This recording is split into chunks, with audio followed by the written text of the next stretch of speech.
Really? That's his name? Anyway, welcome back to another Transformers video review. Today, we're going to be taking a look at Transformers the movie, All-Spark Power, Big Daddy. Yeah, that's his name. That's his official name. It's Big Daddy. And here he is in his really cool alt mode. I love this vehicle mode. That's actually like the main reason I got this figure, because this is just really cool looking. I love muscle cars, and so this just looks great. It's kind of like a charcoaly color. It's like a not.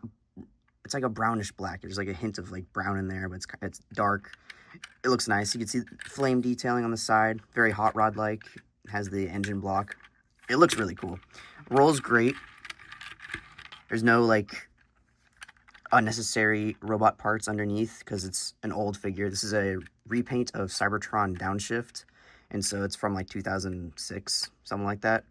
So back when figures were way more simple, way more it was mostly about the play features. But yeah, on the top there's this like vinyl looking roof, which is really cool because it's like meant to be kind of like an older car, so it has like this like a different material of roof. I just think it's really cool. The windows are like this smoky color. I just love it. It's great. Not much to say about the vehicle mode. I really like it. The headlights look nice. Painted taillights, which is kind of rare nowadays, but looks great. For accessories, there actually are some things to do in vehicle mode. He has some missile launchers and a cyber key because it was a Cybertron figure originally. For the cyber key, this little back part in the window, you get your finger under there, and that pops up, and you can put the key in there,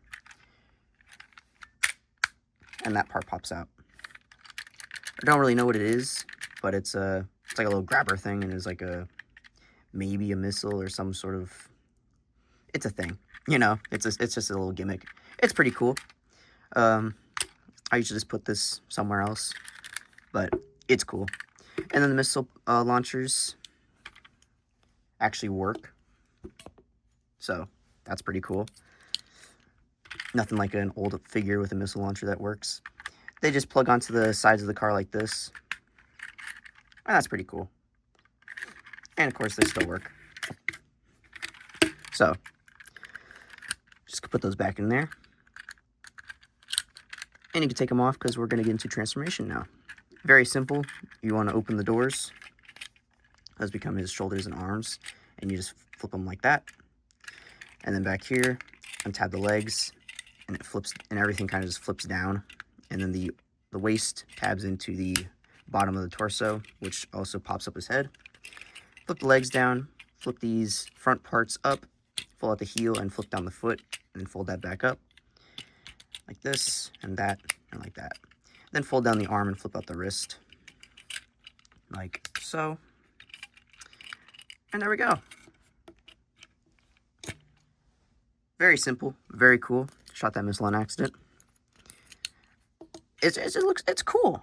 Like it's a simple transformation. There's really nothing like, it's not difficult. It's just a fun little, like, you can do this in a couple seconds. Like, and I like that. I kind of, nowadays with newer figures, like, just I have him right here, just an example, just like newer Legacy Studio Series figures. It's just like there's a lot going on. There's a ton of articulation, ton of like steps to get figures from robot to vehicle, and it gets annoying. It's tedious most of the time.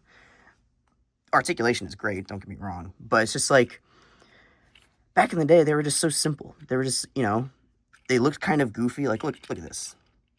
I don't even think he can reach past his chest. He can't. Look at that. Like barely.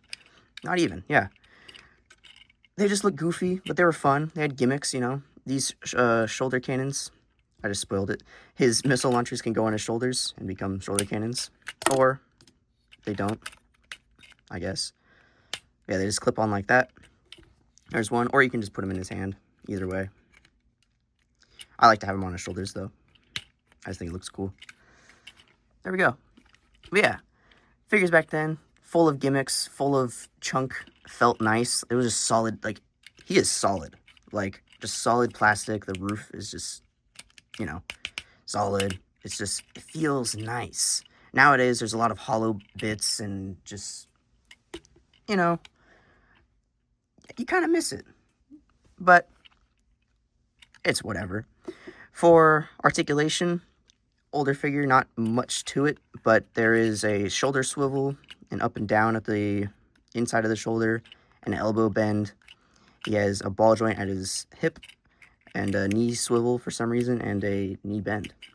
So, not much, but I really only got it for the car mode, so I barely ever look at him in robot mode. His detailing is nice. He has kind of like a Wheeljack looking face. I think Downshift was supposed to be Wheeljack back in Cybertron, but it was, character names were all funky back in the Unicron Trilogy days, so it's like an orange and purple Wheeljack head. You can see there's the clear earpieces, which is pretty cool looking. And then Cyber Key still works. You just open up that back part again and just put it in there and it opens up. I don't know what he'd use that for, but again, it's just a gimmick. It's cool. But yeah, not really much else to say about this figure other than he has a funny name, he has an awesome car mode, and he looks kind of cool. He looks kind of silly in robot mode. But yeah, I hope you guys enjoyed this video. It's a little bit shorter than some of my other ones, but it's a simple figure. So thanks for watching, and I'll see you all in the next video.